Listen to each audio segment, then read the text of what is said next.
కానీ I'm sure మనకి అప్పుడు రిలీజ్ అయినప్పుడు థియేటర్స్లో సక్సెస్ఫుల్గా రన్ అయింది, మంచి టాక్ వచ్చింది. కానీ కొంతమంది థియేటర్స్లో మిస్ అయిన వాళ్ళు కూడా ఉన్నారు.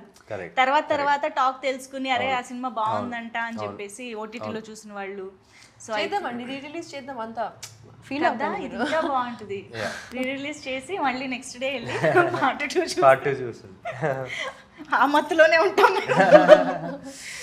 సో మత్తు వదలరాకి ఆ టైటిల్ ఎందుకు పెట్టారో సినిమా పార్ట్ 1 చూసిన వాళ్ళకి డెఫినెట్ గా అర్థం అవుతుంది. That is related to that stuff.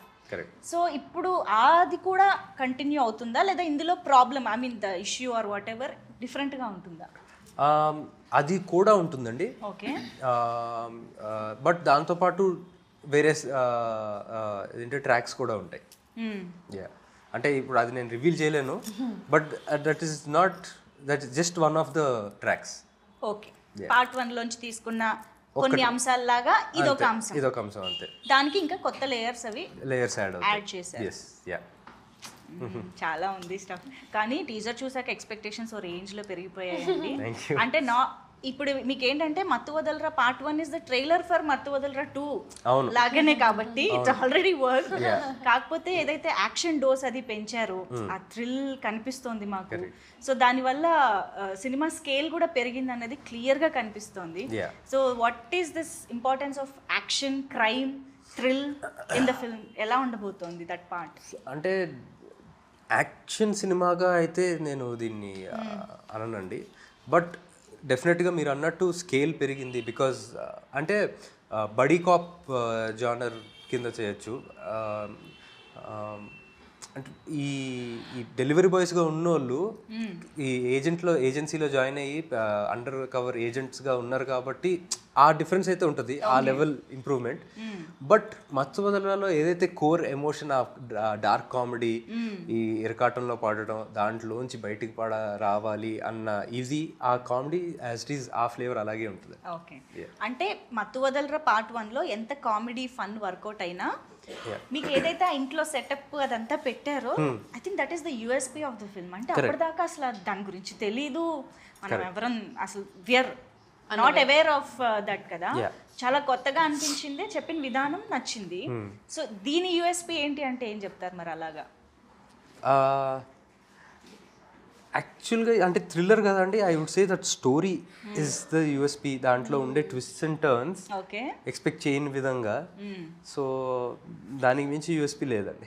ఎవరైనా స్పాయిలర్ వాళ్ళు ఉంటారు కదా, స్పాయిలర్ ఇవ్వడం, చూసి స్పాయిలర్ ఇవ్వడం, దూరంగా ఉండండి. Okay please, if you want to enjoy the film దూరంగా ఉండండి. ఓకే.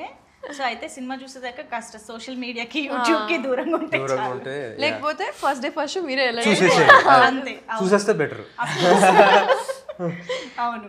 అండ్ చూసిన వాళ్ళు రివీల్ చేయకుండా ఉండడానికి కూడా ట్రై చేయాలి, not to spoil others experience.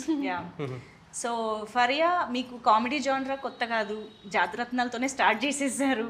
Your timing is so unique అని అందరూ ఆల్రెడీ మీకు కాంప్లిమెంట్స్ అయితే ఇచ్చారు అప్పటి నుంచే. సో ఈ కైండ్ ఆఫ్ కామెడీకి మీరు వెళ్ళడం అనేది, మీరు ఎంజాయ్ చేయడం అనేది ఎలా జరిగింది? What is the speciality of Faria in this film? I think ఒక ఛాలెంజ్ నేను ఫేస్ చేశాను, I would say is that to control that comedy this thing. అవునా? బికాస్ సత్య గారు, కిషోర్ గారు, వీళ్ళందరూ already even if they are not doing anything, they are the element of comedy. సీన్లో they are the fun కదా.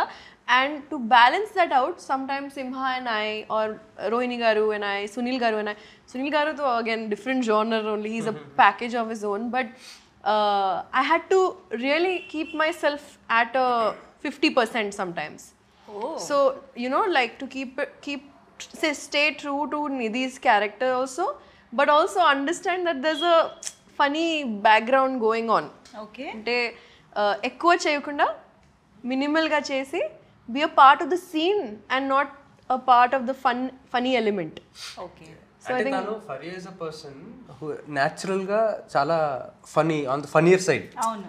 జోక్లు వేస్తా అంటే I mean any serious situation నువ్వు జోకులు వేయద్దు అనడానికి కష్టపడాలి, జోకులు వేయకుండా ఉండాలంటే కష్టపడాలి. డబ్బులు ఇవ్వాలి. ఓహో, అంటే ఎవరేం మాట్లాడినా వేయకుండా ఉండడానికి డబ్బులు ఎవరేం మాట్లాడినా అందులో మామూలు మనకి ఆ మాటే కనిపిస్తుంది తను దాని వెనకాల ఇంకో జోక్ వచ్చేస్తుంది తన మైండ్ లోకి ఆటోమేటిక్ గా. అవును. సో ఫిల్మ్ లో కూడా అయితే ఒక మంచి రైటర్ కూడా ఉండుంటారు మీలో.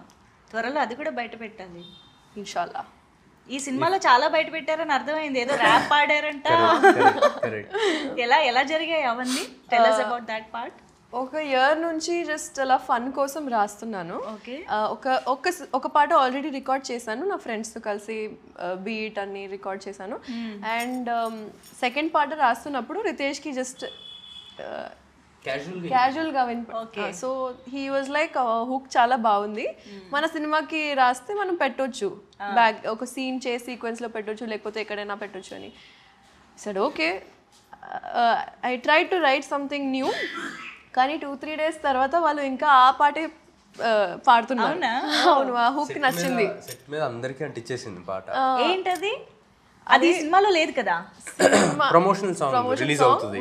అండ్ సినిమాలో సీన్ ముందు సీన్ పైన ఏదైతే వినిపించారో దాన్ని యూజ్ చేశారు. చేసాం. అయితే వద్దులే, వస్తుంది ఇప్పుడు 1 week లో వస్తుంది. Okay okay, super. సో అదే అండి, రాసాను, పాడాను, వాళ్ళకి చాలా నచ్చింది. And Ritesh is beauty is that he will give the due credit to whoever is giving the idea or the creative part, right? Even his AD team, they are so like satisfied and fulfilled with their creativity because he allows them to be themselves and give creative inputs. Absolutely. With his clarity also being a strong part of the direction. So he allowed me to be myself and give the direction for that music video and the choreography and the shots and art, costume, like everything.